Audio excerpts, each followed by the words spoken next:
c'est un label qui est très peu connu en Côte d'Ivoire. C'est le leader mondial dans la transformation de caoutchouc naturel, qui est basé en Asie, à Singapour, qui est beaucoup plus connu en Europe, aux États-Unis, et qui a quelques filiales en Afrique.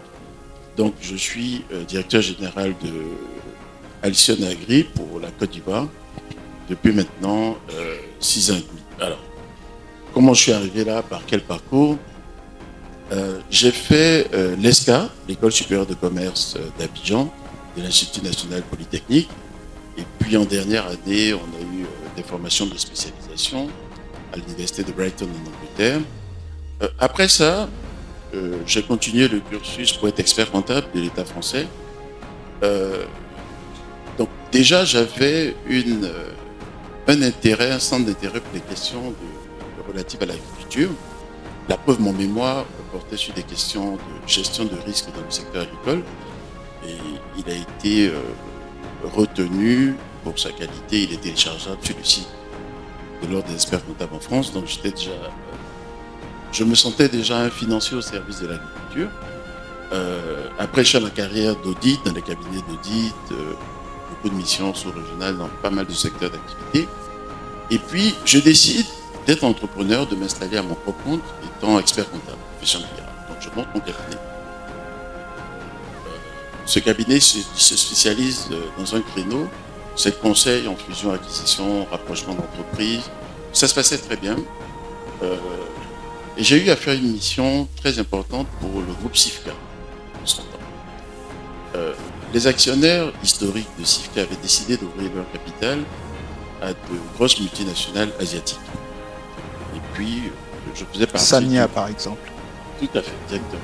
Donc, je fais partie du pool des experts comptables et des conseils qui travaillaient sur le projet pour pouvoir accompagner les dirigeants. Donc, la mission s'est très bien passée. Et puis, ces actionnaires asiatiques ont investi dans le capital, sont rentrés.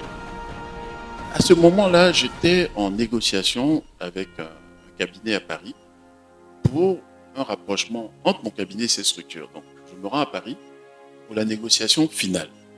Je dis, bon, je vais boucler le deal, on va essayer de faire quelque chose de plus grand. Et là, je reçois un coup de fil à Paris du ministre Jean-Luc Billon et de son associé de l'époque. Yacine, tu es où? Je dis, je suis à Paris. Bon, je me suis dit, c'est pour une mission. Tu rentres quand à Abidjan? Je dis, dans une semaine. Je dis, bon, prends ton vol et rentre. Je reviens. J'avais quasiment terminé ma négo. Et à ce moment, on me dit, bon, tu nous as accompagnés dans un processus très important. Nous avons de nouveaux actionnaires qui veulent absolument que le poste de directeur financier de l'ensemble du groupe soit occupé par un Chinois. On n'a pas envie d'avoir un Chinois dans les pattes, mais ils nous exigent un Ivoirien qui est capable de parler finance internationale. Ça tombe bien, je dis bon, j'ai fait l'ESCA, je suis expert comptable, j'ai fait des certificats à l'ordre britannique, j'ai fait des formations à l'INSEAD, à Fontainebleau, sur la finance internationale, donc je dis bon, je vais regarder, et comme le disait tout à l'heure mon ami Patrick Grawan, je dis, pour être bon conseil plus tard, il faut que je me mette de l'autre côté.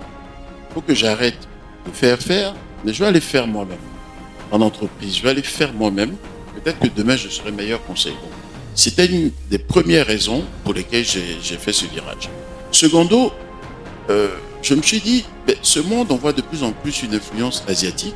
Il y a 15 ans déjà. Je dis, la France, on la connaît, c'est très bien. Pour moi, un Africain, pourquoi ne pas être un peu avant-gardiste, aller apprendre de leur côté? Je rentre chez SIFCA, je prends le poste, je coiffe les 15 filiales dans 6 pays, à Paris, et je fais régulièrement le tampon avec ces actionnaires asiatiques très exigeants et qui, petit à petit, inculquent leur modèle de gestion, leur rapport, leur expertise. Ça se passe très bien pendant 8 ans. Je m'occupe des filiales sur les questions de comptabilité, de finances, de fiscalité, de système d'information. Je me suis occupé aussi de l'intégration de tout ce qui est logiciel.